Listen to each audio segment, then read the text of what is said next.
Right now at 6, we are looking at a very pleasant temperature-wise weekend ahead for southern Wisconsin. But what about that pesky smoke? We'll take a look at future track in the full forecast.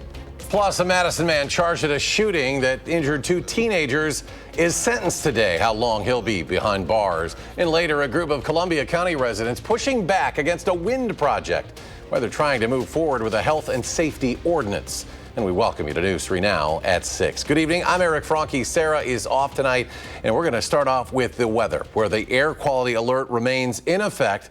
And as temperatures cool off from earlier this week as well, we're still dealing with that hazy air. And here's the latest from Blaze. That's right. The hazy conditions sticking around into Friday, which is why that air quality alert, as expected, was extended to now noon on Saturday. But I really wouldn't be surprised if it's even extended beyond that, because we're going to be dealing with these hazy conditions through most of the weekend into at least the start of next week. On our Edgewater sky cam, not as smoky as what we were seeing yesterday. There actually is a little bit of a break in that smoke marked by the blues off into parts of Minnesota, Iowa.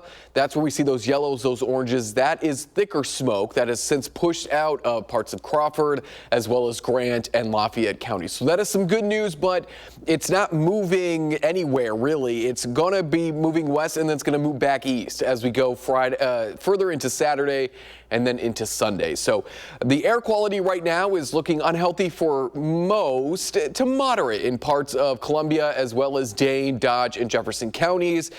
But again, we are still underneath that air quality alert through noon on Saturday. In the full forecast, we'll track out the plumes of smoke out of Canada and western parts of the United States, where those will travel this weekend, and if there's any rain in the forecast as well. That's coming up in just a few minutes. All right, Blaze, thank you. And track the forecast for yourself with our First Warn weather app. Has your hourly planners, road conditions, and the latest radar. You can download it for free in your phone's app store. Just search WISC Weather. A Madison man will spend 10 years in prison for a 2022 shooting that hurt 2 teenagers. A judge sentenced 23-year-old Avion Vaccaro for 2 felony counts of armed robbery as party to a crime. The district attorney had previously charged Vaccaro with 2 counts of attempted homicide. Those were dismissed. The charges stem from a shooting on Dryden Drive on Madison's east side back in August of 22. Vaccaro and another man, Jamari Mundy, opened fire at a car with 2 teens inside. Mundy is currently serving time for the crime that left one of the teenage victims paralyzed. This was just ridiculously unnecessary, horribly tragic in its outcome, really senseless in so many levels. Vaccaro was sentenced also to 5 years extended supervision after his prison sentence. Right now, Madison police are looking for multiple suspects in an armed robbery that left 2 people hurt. Police responded to a business in the area of Argosy Court at Atlas Avenue on the east side. This was Wednesday night. They say 4 people with guns surrounded the victims, demanding they go back inside while they searched the business. The suspects took one of the victims' bags and their wallet during that robbery. Both victims went to the hospital with minor injuries. Officers are looking at security video, but have not made any arrests. Anyone with information should contact Madison Police at the number there at the bottom of your screen. The man convicted of killing 19-year-old Sade Robinson will spend the rest of his life in prison. This morning, a judge sentenced Maxwell Anderson for killing Robinson and scattering her body parts around Milwaukee County and also northern Illinois after their first date in April of last year. A jury found Anderson guilty of those crimes earlier this summer. At today's hearing, Robinson's mom addressed the man who killed her daughter directly. You're a coward. My daughter is a hero. My daughter is a hero. She has saved so many other women from this demonic serial killer that there's no telling how many more people that he has killed. Now, despite his conviction, Anderson still claims he did not kill Robinson. He said today he plans to appeal. The judge set a restitution date for Anderson for September 4th. A Nebraska judge says he will not order a competency hearing for the man accused of killing a Dodgeville woman. Gavin Thompson was arrested 2 weeks ago when he led authorities on a chase through Nebraska. Police found 67-year-old Dorinda Segebrett's body in the back of a vehicle. Thompson allegedly told investigators he entered Segebrett's house, demanding her keys and stabbing her to death. During a court hearing, the judge declined to order a competency evaluation for Thompson, which his attorney had requested. The judge said evaluating Thompson would be a waste of time considering he's awaiting extradition to Wisconsin. Thompson's bond set at $5 million. The 23-year-old is due back in court on September 16th. The woman convicted of killing a man and his dog in a hit-and-run crash in 2023 will spend 8 years in prison. 23-year-old Tiambra Walker pleaded guilty to hit-and-run involving death. This crash happened February 15th of 2023 on Schrader Road on Madison's west side when Walker hit 66-year-old Stephen Fleck. Walker was arrested in 2024 in Illinois. She had previously pleaded not guilty. After her prison time, Walker will be under extended supervision for 5 years. 3 people suffer injuries in an Iowa County fire. It happened late last night. Crews got the report of a fire on County Road H in Arena about 11 p.m. There, they found a structure fully engulfed in flames. It took several units to put it out. The scene was cleared about 3:30 this morning. 3 people were taken to Madison hospitals. Their conditions are currently unknown. Well, Town of Columbus residents are working to prevent wind turbines from going up across Columbia County. In total, the project includes about 40 turbines that would roughly serve 70,000 homes. Ellie LaLiberté has more. Concern for many Town of Columbus residents is over health and safety. And this field I'm standing in right now, it would be surrounded by 4 wind turbines. I don't see any pros coming out of this. Town of Columbus Board Supervisor Harold Schweyer is fighting the Alliant Energy Columbia Wind Project for a number of reasons. The flicker and noise, mostly the health and safety of it. That's why the town is working to establish an ordinance to slow down the wind project. A lot of it is not in my backyard. Scott Sanford used to be a UW Extension ecocultural engineer. He says complaints like this aren't new. Health concerns versus annoyance concerns. And what we see most of the concerns are annoyance concerns. The issue with the ordinance is the size of the Columbia County project. Projects over 100 megawatts are required to be reviewed by the Public Service Commission.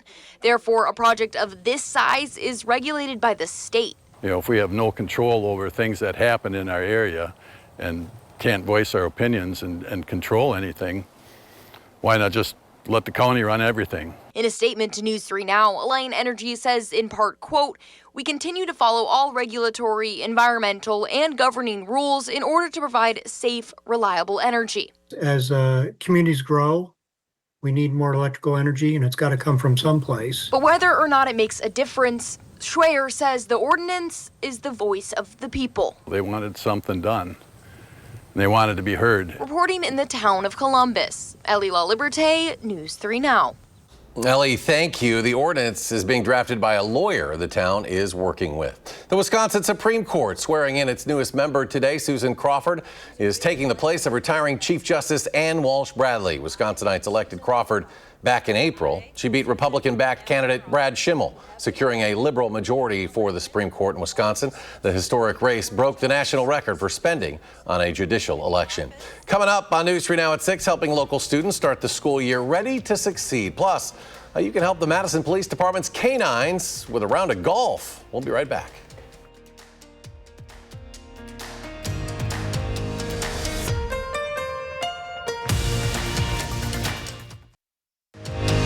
You're watching News 3 Now at 6. Right now, the Capital Canines organization is in need of more golfers for its upcoming golf outing.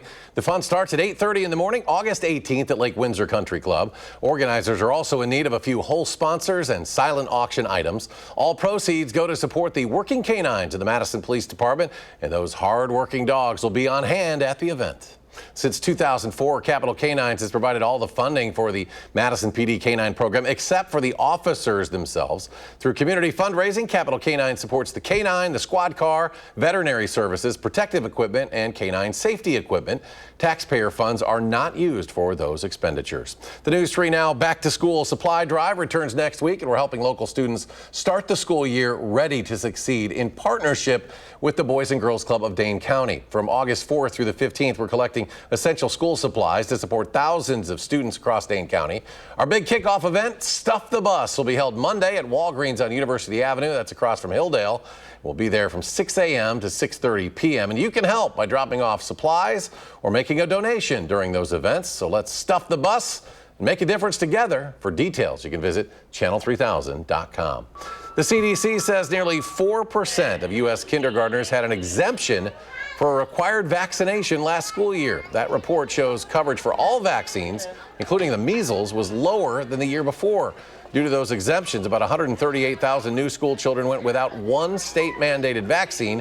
According to the American Academy of Pediatrics, 45 states allow religious beliefs to be used as a reason for a vaccine exemption for children. 15 states allow exemptions for other personal or philosophical reasons. Only 5 states limit vaccine exemptions for medical reasons. Still ahead, some student loan borrowers are starting to accrue interest once again on their loans, what it means for everyday borrowers, plus how a Wisconsin community is coming together to help a former Olympian deal with some health issues. We'll have that story. And how long will these smoky conditions last?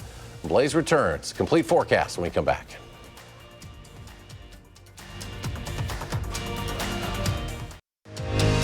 You're watching News 3 Now at 6. Today, millions of student loan borrowers will start accruing interest again on their loans. Now, the change comes after the Department of Education last week stopped the cancellation of student loans and income-based repayment plans. Mike Pierce, the head of the Student Borrower Protection Center, says deciding what to do next is really up to individuals, starting payments now or continuing with forbearance. But either way, their balances will increase. I've spent my entire 20s in school, and so now in my 30s and as a young professional, I would love to have a life. The financial walls just feel like they're crushing down around me when I thought graduating medical school was the big win. Well, the Department of Education says borrowers will still be able to be granted forbearance, which delays their monthly payments. It's also urging borrowers to switch into different income-driven repayment plans. A Wisconsin community comes together to help one of their own. This week, a fundraiser was held for Ben Askren in Wales, Wisconsin. It's just west of Waukesha. After Ben competed in the 2008 Summer Olympics, he launched the Askren Wrestling Academy, coaching and teaching wrestling to many in his community. But when the Heartland Arrowhead High School graduate got pneumonia and eventually needed a double lung transplant, his friends turned the event into a fundraiser for him. And then Ben went and raised the bar again, donating what his friends say was the unthinkable. I was with him this weekend. I asked, hey, before I leave, can you sign something and that I could maybe raffle off? And he went into his closet and tossed me a singlet. It was his Olympic singlet. I said, I can't take this, Ben. Well, Charlie said he convinced him to take it and auction it off for his medical expenses. And now Ben is back in the hospital dealing with an infection. His friends say they want his focus to be on that fight, not his medical bills. Hazy conditions sticking around at least through some of the weekend. Blaze is back now with your complete forecast. That's right, especially Saturday. Sunday, we may get a little bit of a break from some of that haze. It will still be around, but maybe not as thick because winds are going to turn out of the south. But both Saturday and Sunday, we're expecting very comfortable conditions. Low humidity, temperature seasonable in the upper 70s to low 80s. Both days, mostly to partly sunny. Winds will be light on Saturday. They're going to pick up just by a little bit in speed, about 5 to 10 miles per hour, and begin to turn from the east-southeast. So that southeasterly wind component is going to help kind of move out some of this smoke as this high pressure system begins to exit the Midwest. So the forecast for air quality on Saturday, once again, unhealthy for some in the orange. Further to the west, maybe trapped in some of the valleys along the Mississippi River, Wisconsin River, across parts of Vernon, Grant, Crawford, Richland, Iowa, and Lafayette counties. That's when we could see a little bit more smoke getting trapped just because we're not going to have a lot of wind to get into those valleys and circulate some new air. That's when we could see more of that unhealthy for all air quality because that smoke just essentially has nowhere to go. Nothing is pushing it along. And unfortunately, we're going to be dealing with this smoke as we go over the next couple of days. But if you want to get outside, we're looking at a very comfortable day on Saturday, upper 70s to low 80s. Mostly to partly sunny. Again, those winds are going to stay on the calm side. So this high pressure system came out of Canada. In doing so, it brought us 3 things: cooler temperatures, lower humidity, and the latest round of smoke. But we're also dealing with smoke from a wildfire that's burning near the Grand Canyon. That plume of smoke is going to be brought in as we go throughout the weekend as well. It's going to mix in with some of that Canadian wildfire smoke. As this high pressure system begins to exit the Midwest and move more over parts of, say, the Carolinas and the East Coast, winds are going to turn more out of the south. That's going to bring back the warmth, that's going to bring back the humidity, and hopefully push out a lot more of this smoke as we go into the start of next week. So that being said, I would not be surprised if our current air quality alert is extended to Sunday as well, because we're not getting rid of really a lot of this smoke. In fact, we might actually be adding more smoke overhead. So just stay with News 3 Now. We'll keep you updated, and hopefully this smoke will clear out by about Tuesday of next week. That's when we could start to see some rain, but definitely seeing an uptick in rain chances as we go Wednesday onwards. Southerly winds by then will have really primed the atmosphere with a little bit more moisture, but we're not eyeing a whole lot of rain over the next 7 days, at least here in central and southern Wisconsin, and that's not a bad thing. We picked up over 6 inches, just over 6 inches of rain in the Madison area throughout the month of July. We have really scaled back the drought conditions across southern Wisconsin. We could dry out a little bit. We could stand to be dry for a couple of days. I'm not necessarily seeing prolonged dryness, which is some good news, so I don't foresee really bad drought conditions setting on in.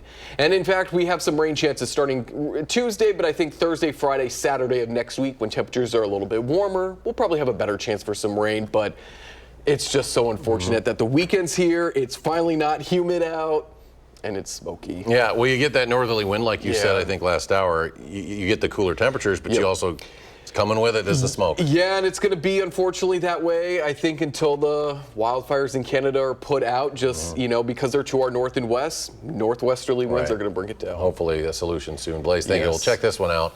The price of health care, of course, we all know is out of control. But what about parking?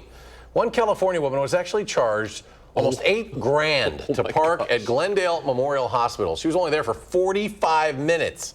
So obviously it was a mistake. The machine said she entered the lot 3 years ago, and a human attendant was no help. Kate Daniels says the attendant accused her of parking there for weeks.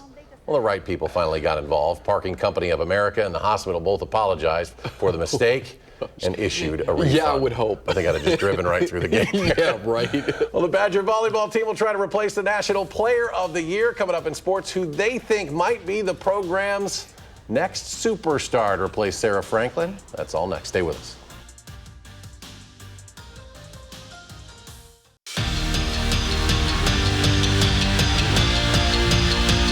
Well, Badger football team has faltered a bit over the last 2 seasons, something the players say as a result of simply taking the Motion W for granted. If Luke Fickell's first 2 seasons taught this team anything, it's that everything is earned the Wisconsin way. And that's why this year, Bucky's going back to what they know best, being tough, physical, and disciplined.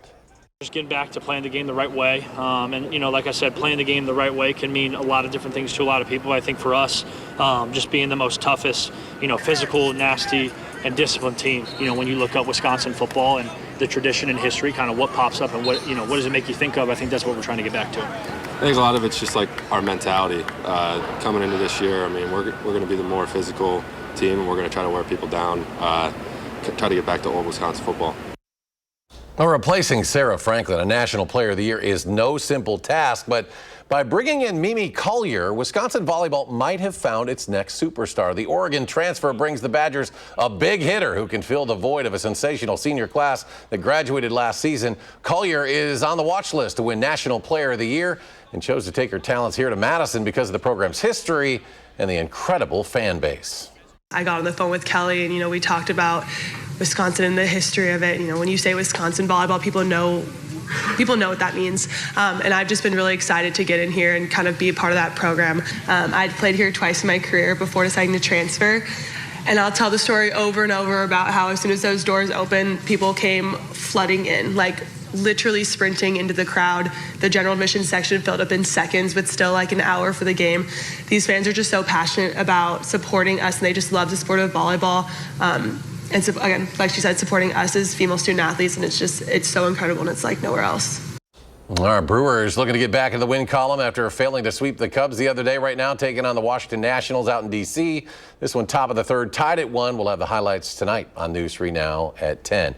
But you won't have to travel far for the 2027 Major League All-Star Game. Commissioner Rob Manfred announcing today the Cubs will be hosting the event. The commissioner praised the team and Chicago City officials for making security and safety updates to the area in Wrigleyville. The Midsummer Classic hasn't been played inside Wrigley Field since back in 1990. And this marks the 4th time the Cubbies have hosted the game. Next year's All-Star game will take place at Citizen Bank Park in Philadelphia. Well, stay with us tonight for News 3 Now at 10. Millions of student loan borrowers will see their interest accrue today after years of pauses to one loan program. We'll sit down with an expert who warns that borrowers in the SAVE program should find a new plan altogether. We'll find out why. Join us tonight for News 3 Now at 10. Once again, we turn to Blaze. Final check of the forecast, and the air monitoring continues. Yes. Again, folks, if you maybe have asthma, know somebody who has asthma, heart problems, as the National Weather Service has said, you may just want to limit your time outdoors. And I know it's so hard with especially these overnight lows. Very comfortable, upper 40s to low 50s tonight with low humidity. Give the AC a break at the very least. Have maybe just a fan going, or just enjoy the cooler air. If you want to open up the window, I can't stop you, but the smoke is going to come inside, and it's going to be sticking around as we go throughout the weekend. Likely we won't start to see those bluer skies and relief from the smoke until probably Monday of next week. So over the weekend, just, take it easy, especially if you're a little bit more prone to smoke, but we don't really see any rain chances until probably the second half of next week. Yeah, it really is unfortunate when the weather's this nice. I know, it breaks my heart. I'm so sorry, folks. Entertainment Tonight is next. We'll be back here tonight at 10. You can always find us streaming 24/7 on Channel 3000+.